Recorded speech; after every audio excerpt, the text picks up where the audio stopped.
Okay, first of all Vijay Gopal దగ్గరికి వెళ్దాం. జనసేన ప్రతినిధి. నమస్తే అండి విజయ్ గోపాల్ గారు.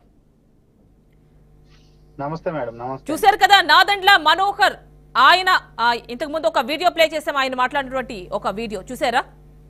ప్రభుత్వ సలహాదారుల పేరుతో ప్రజాధనాన్ని ఏ విధంగా దుర్వినియోగం చేస్తున్నారు అనేది ఆ వీడియోలో ఆయన మాట్లాడారు. ఆ సారాంశం అది. అసలు సలహాదారుల పేరుతో ఒక పునరావాస కేంద్రాన్ని ఏర్పాటు చేశారు అనేది బయట నుంచి వస్తున్నటువంటి ఒక టాక్. మీరేమంటారు? మీరు చూస్తున్నారు కదా బయట నుంచి. గుడ్ ఈవినింగ్ మేడం, యామిని గారు, అలాగే ప్యానల్ సభ్యులకి, అలాగే బీఆర్కే ప్రేక్షకులందరికీ నమస్తే అండి.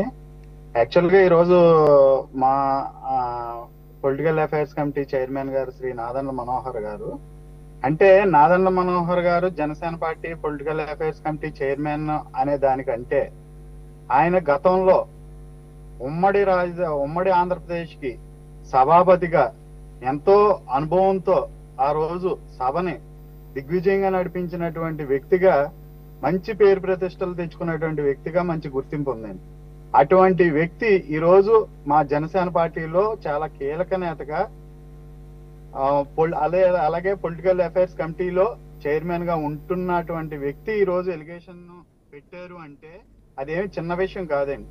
ఈ రోజు రాష్ట్రంలో జరుగుతున్నటువంటి ప్రతి అంశాన్ని సున్నితంగా పరిశీలించే జనసేన పార్టీ ఇటువంటి ఎప్పుడు కూడా లేనిపోని నిందలు వేసి అవతల పార్టీల మీద కానీ అవతల వ్యక్తుల మీద కానీ మాట్లాడే తత్వం కానీ మాట్లాడే వ్యక్తులు కానీ మా జనసేన పార్టీలో ఎప్పుడూ లేదు. ఆ నేచరు, ఆ సంస్కృతి మా పార్టీలో లేదండి.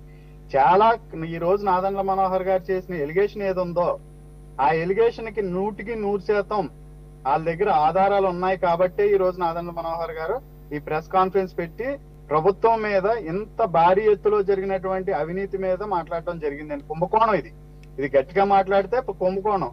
ఎందుకంటే దేశ ప్రధానికి కూడా నాకు తెలిసి అంతమంది సలహాదారులు ఉన్నారో లేదో తెలియదు, కానీ ప్రస్తుతం నరేంద్ర మోదీ గారికి కానీ, లేకపోతే అమిత్ షా గారికి కానీ, రాజ్నాథ్ సింగ్ గారికి కానీ, ఇలాగా బీజేపీ అధ్యక్షులు నడ్డా గారికి కానీ, లేకపోతే ఇప్పుడు ఉన్నటువంటి చంద్రబాబు నాయుడు గారికి కానీ, ఇతర ముఖ్యమంత్రులకు కానీ ఎక్కడా లేనటువంటి అంతమంది సలహాదారులను పెట్టుకుని, అంటే ప్రభుత్వ ధనాన్ని ఏ విధంగా ఎవరికి వాళ్ళకి కావాల్సిన మనుషులకి ఏ విధంగా ముట్ట చెప్పాలనే సాకుతో, ఒక ప్రభుత్వ సలహాదారుడు అనే సాకుతో ఈ 5 సంవత్సరాలు సకల భోగాలు అనుభవించారండి వాళ్ళు.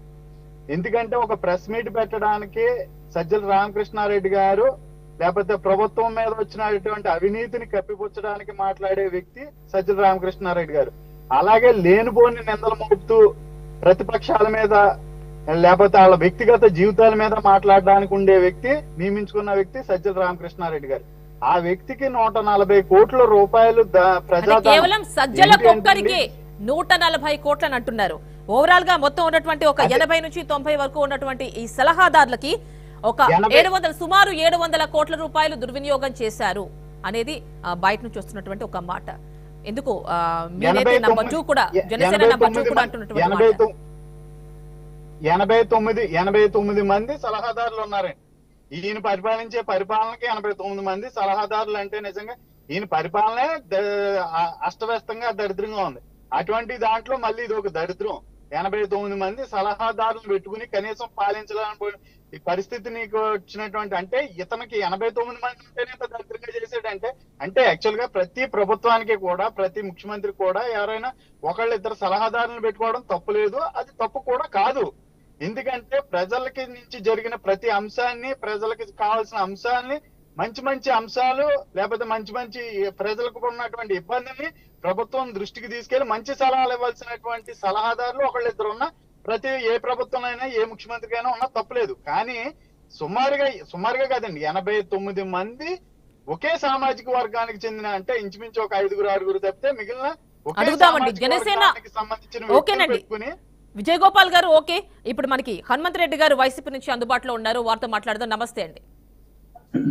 నమస్తే మేడం, మీకు బీఆర్కే న్యూస్ ప్రేక్షకులకు, ప్యానల్ ఉండే సభ్యులు